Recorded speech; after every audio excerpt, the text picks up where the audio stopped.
bosta nqatlu wara li seħħet splużjoni barra l-ajruport ta' Kabul.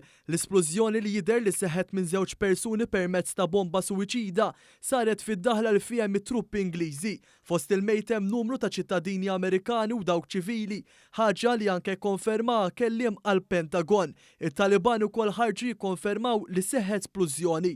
Il-Gvern Ingliż qal li l-ebda ċittadin Ingliż ma tilef ħajtu f'dan l-attakk. Ftit wara Franza appellat lil kulħadd biex iżomm il-bogħod miż-żoni tal-ajruport bil-President Franċiż Emmanuel Macron jgħid li s-sitwazzjoni fl-Afganistan marret għall-ar. Il-Prim Ministru Ingliż imbagħad sejjaħ laqgħa b'urġenza dwar is-sitwazzjoni fl-Afganistan. Fiż-żona tal-ajruport internazzjonali ta' Hamid Karzai bħalissa hemm eluf ta' Afgani li qed jistennew biex jiġu evakwati. Bosta ritratti wrew ukoll xi nies midruba mimlijin bid-demm li kienu qed jinġarru lejn l-ambulanzi jew l-eqreb sptarijiet. Aktar qabel matul il-jum numru ta' pajjiżi kienu qed jgħidu kif hemm teddida serja ta' attakk terroristiku fl-ajruport ta' Kabul u avżaw lin-nies biex ma jibqgħux fejn l-ajruport.